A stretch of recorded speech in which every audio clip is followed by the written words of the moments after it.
Welcome back. In this video, I'm going to go through 5 easy wins that I think a Domino-alike tool could use to stand out as a true competitor rather than a Me Too cheaper copy.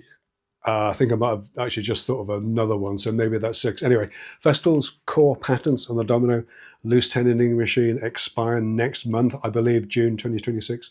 So I've been expecting to see announcements from some competitors, the usual suspects over this summer. I'll confess I was not expecting one of them to be American pocket hole champion Kreg, and I didn't expect anybody to come out with their announcements quite so soon. If you don't know, Kreg put out a video on their aggressively priced alternative loose tenoning machine, the Kreg Edge, last week, and I'll have a few thoughts on that soon. But as a long-term Domino user and the manufacturer of a modestly priced and modestly popular loose tenoning router jig, I thought I'd share what I feel are the easy wins, the low-hanging fruit, where a new entrant to the loose tenon jointing landscape could pick up easier sales and gain traction. These are, of course, just my thoughts and opinions. Let me know in the comments down below if you think I've missed anything or if there's things that you would do differently.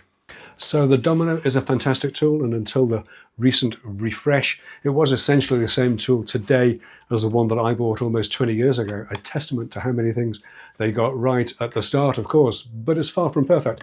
An easy win number 1 for the US market is to include Imperial scales, and for the rest of the world to include an 18mm setting on the material thickness presets. I've talked about this before, and these are both things that Festool has flatly refused to do or even acknowledge that they're an issue. And while I can see the logic in keeping a tool metric only, all the dominoes and cutters are metric, it does seem like a real blind spot not to offer these as alternatives for such a large and important market as the United States, and to let your customers rely on third-party 3D printed products as essential accessories for their pricey purchase. After all, if they can find an accessory that suits their needs from a third party, why should they come to Festool when they find they need something else? The Kreg Edge does seem a little confused here, as they supply the tool with an Imperial material thickness scale, but the plunge depth scale is metric, as are the cutters and tenons too. Kreg also includes a metric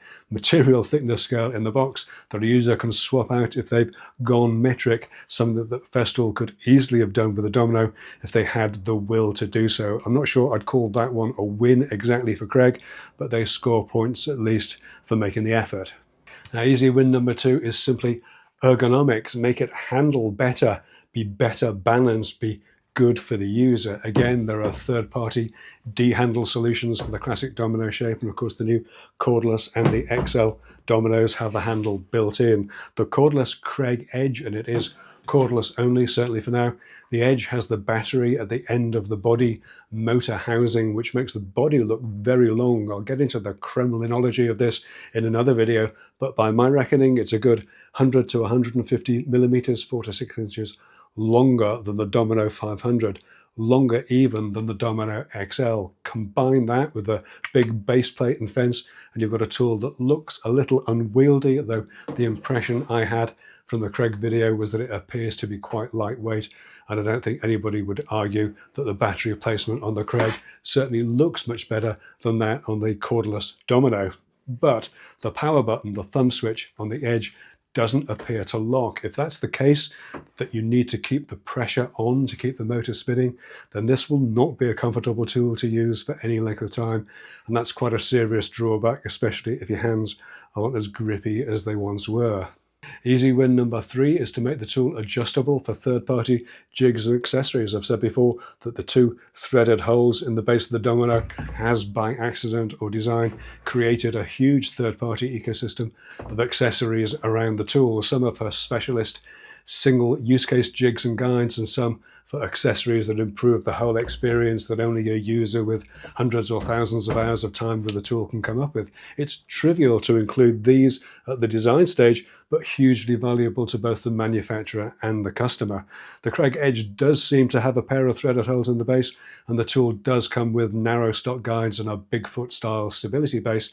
These are included in the full bundle alongside the battery and charger, by the way, for $499. Very aggressive pricing there though from Kreg. Wouldn't it be good though if we had a way to precisely register the accessory to the base. The two M5 threads in the base of the Domino, no word on whether the threads in the base of the Kreg are metric or Imperial, but the two M5 threads in the Domino aren't there to locate anything with any degree of accuracy or repeatability.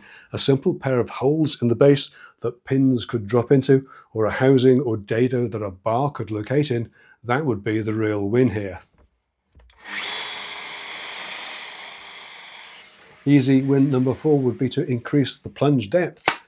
Yeah, okay, perhaps not that easy, but we've been stuck at 28 millimeters maximum depth of plunge for 20 years, unless you want to spend big money for the big Domino XL, of course. But a little bit of extra plunge, maybe to 35 or even 40 millimeters, combined with a longer 10 millimeter cutter, would make the tool much more usable, much more versatile for smaller joinery projects as well as cabinetry.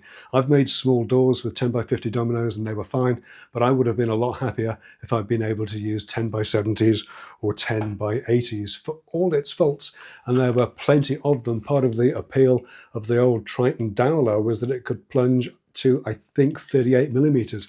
Combine that with 12mm dowels, and you could have a capable and versatile machine had it been decently made and properly thought out. The Kreg Edge, like the Festool Domino, maxes out at a 28mm plunge, which is a bit of a swing and a miss, I think, though apart from the smallest 4mm domino size, it does have common cutter and tenon sizes with the Domino, and the cutters are interchangeable too between the two brands, or so they say. Kreg does seem to be trying to position this as a tool for solid timber joinery rather than just for cabinetry or sheet goods. At least that's pretty much all they've shown it being used for so far, so I'd have to put that one down as a bit of a miss for them, as it would have been a way to set themselves apart from being a Me Too machine. They could even have called it the Edge 600 just to show that it straddled the middle ground between the classic Domino 500 and the Domino 700 XL. And easy win number 5, I'd love to see a loose tenon machine where you could stop the waggle. You know how these machines work. The bit spins, but it also oscillates. It waggles from side to side, and it's that movement combined with the plunge that creates the mortise. I think it would be really valuable to be able to lock the bit in the center position and just to have it to bore precise holes for dowels or other fixings. The whole cabinet industry is based around the 8mm dowel and the 32mm system, so there's a huge range of commercial fixings that you could use. And a well-made, precise doweling system with edge registration and great dust collection would be a real bonus to all those independent one-man makers out there, and especially if you could use it alongside easy win number 4 and get a decent depth of dowel drilled. There's nothing like this on offer with the Kreg Edge. The innovation, such as it is fine adjustment for the material thickness and the fact that you can use it without dust extraction, not something that I would personally call a step forward.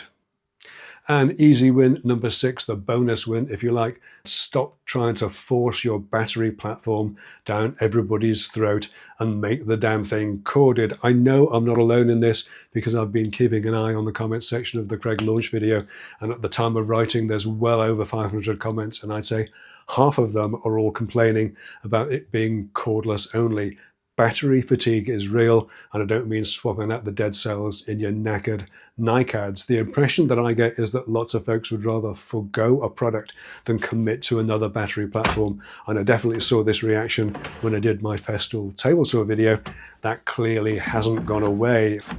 Manufacturers jump on cordless as a moat that they can dig around their products to keep competitors out, but the reality is that it seems to be keeping your customers out too, and it definitely costs sales. I absolutely see the business case for it. If you're on the platform, then you'll naturally look favorably on that platform's tools for future purchases, but I think a lot of folks have just had enough of it, especially when you consider that a battery platform that stops being supported would render your tools useless, or reliance on third-party options. So those are my easy wins, my wish list for a Domino competitor. There's nothing wrong with just being a cheaper Me Too alternative machine, of course, but manufacturers have known that this Domino patent D-Day to be coming for years and years, and given the success of Festool's Domino, wouldn't it be great if we had a manufacturer willing to move things forward a little rather than simply copying a winning formula. Maybe we'll see this in the near future, as I'm sure the Kreg Edge is just the first of more than a few new tools in this category. And as I say, I'll have some thoughts on the Edge in another video very soon. But I'll call this one done for now. Thanks so much for taking a look. As always, let me know what you think in the comments down below. Don't forget to hit subscribe on the way out, and I'll catch you in the next one. Take care.